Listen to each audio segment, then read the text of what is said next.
ভারতের সাথে সম্পর্ক নিয়ে বিএনপি সরকার আসলে ভাবনাটা কি আমরা দেখেছি বড় সম্পর্কের বল অনেকটাই গলেছে এবং যদিও ভারতের পক্ষ থেকে ভিসা দেয়া বাংলাদেশের জন্য এখনো বন্ধ আছে এবং সেখানে ক্ষমতাচ্যুত সাবেক প্রধানমন্ত্রী শেখ হাসিনা সহ তার গুরুত্বপূর্ণ সাঙ্গপাঙ্গরা সহ সেখানে অবস্থান করছেন, তাদেরকে বাংলাদেশ ফেরত চায়। শারীরিকভাবে ভারতের সাথে সম্পর্কটা আসলে কোন দিকে যেতে পারে, কত আমাদের সম্ভাবনাটা কি আছে, অবস্টাকলস গুলি কি? আমি মনে করি অবস্টাকলস দূর করার দায়িত্বটা মূলত ভারত। আমাদের যে সম্পর্কের সমস্যা ছিল এটা ভারতের দিক থেকে কিছু ভুল পদক্ষেপ নেওয়ার কারণ, মানে বাংলাদেশে একটা অথরিটেরিয়ান রেজিম জেকে বসছে, বাস্তবতাও আছে এবং পারসেপশনও যে এটার পেছনে খুবই শক্তভাবে সেই দেশটা ছিল।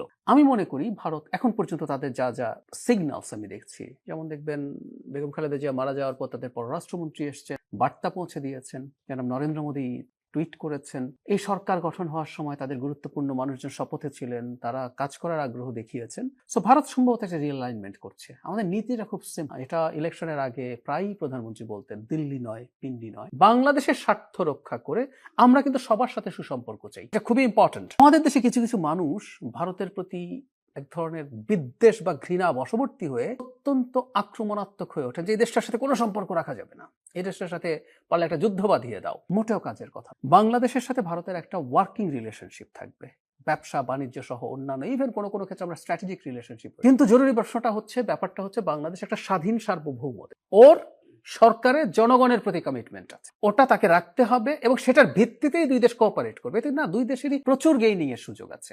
আর আমি মনে করি এটা হবেই, কারণ যখন একটা অথরিটারিয়ান সরকার থাকে সে তো আসলে জনগণের কথা ভাবে না, দেশের কথা ভাবে না, তার একমাত্র লক্ষ্য হচ্ছে সে ক্ষমতায় থাকতে পারছে। তো শেখ হাসিনা যখন ভারতের সাথে ডিল করতেন, আলোচনা করতেন, তার একমাত্র চাওয়া ছিল আমাকে ক্ষমতায় রাখা। এখন আমাদেরকে তো আর ক্ষমতায় বা দায়িত্বে কোনো দেশ বা কেউ রাখছে না, জনগণ আমাদেরকে সেই ম্যান্ডেট দিয়েছে। সো এই সরকার অনিবার্যভাবেই জনগণের ম্যান্ডেট নিয়ে শক্তভাবে জনগণের স্বার্থের পক্ষে দাঁড়িয়ে ভারতের সাথে নেগোশিয়েট করবে। আমি আশা করি ভারত এই যে ভিসা সমস্যা সহ আরো যা যা আছে, কারণ বাংলাদেশের মানুষ ভারতে না গিয়ে ভারতের বিভিন্ন রকম অর্থনৈতিক ক্ষতি, চিকিৎসা, শিক্ষা, ব্যবসা বাণিজ্য, অনেক কিছু, ট্যুরিজম আছে, সো তারাও তাদের এই বাস্তবতাগুলো বুঝবেন আশা করি, এবং আমরা আস্তে আস্তে একটা ওয়ার্কিং রিলেশনে ঢুকে যাওয়া দরকার আছে। আর একটা কথা মনে রাখতে হবে, ভারতও ভবিষ্যতের বাংলাদেশে আসলে স্বাধীন সার্বভৌম দেশের মতো করে এটাকে ট্রিট, এটা ভারতের এই অ্যালাইনমেন্ট ভারতের দিক থেকে লাগবে। এটা যদি হয় আমাদের সমস্যা থাকবে। শুধু ভারত, চীন, যুক্তরাষ্ট্র এবং রাশিয়া সহ আরো যে প্রভাবশালী দেশগুলো আছে তাদেরও তো এটি বোঝার বিষয় আছে যে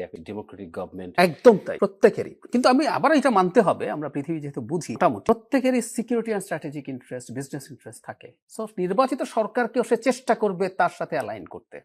কিন্তু নির্বাচিত সরকার একটা শক্তি, আমাদের প্রধানমন্ত্রী যখন কারোর সাথে ডিল করতে যান উনি সাহস নিয়ে যান 2/3 মেজরিটি, বা আমি জেনারেল মেজরিটি, যদি আমাকে জনগণ ভোট ক্ষমতায় আছে বিকজ অফ দ্যাট, নোবডি আমাকে কোনো না কোনো সাপোর্ট দিয়ে ক্ষমতায় রেখেছে, ভোট চুরি বা অন্য কোনো ক্ষেত্রে, তাই না? এটি আলাদা একটা কনফিডেন্স।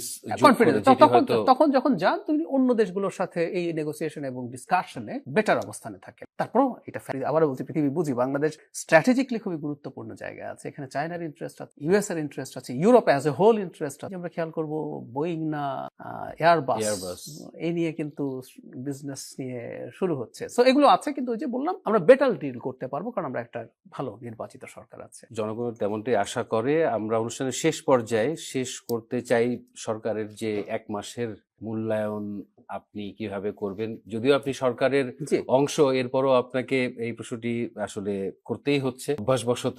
সরকারের 1 বছরের মূল্যায়ন, 1 মাসের মূল্যায়ন। 1 মাসে আমরা অনেক কিছু করেছি, সত্যিই করেছি। 1 মাসে আমরা আমাদের তথ্য মন্ত্রণালয় থেকে একটা ব্রিফিং এর আয়োজন করেছি, খুবই বিস্তারিত তালিকা আছে, কিছু গুরুত্বপূর্ণ কথা আপনি বলেছেন, কিছু ভুলভ্রান্তি আছে, এটা কিছুটা সিস্টেমের প্রবলেম, কিছুটা সরকার চেষ্টা করলে, বাংলাদেশ বিরাট দেশ, কিছু ভুলভ্রান্তি হবে।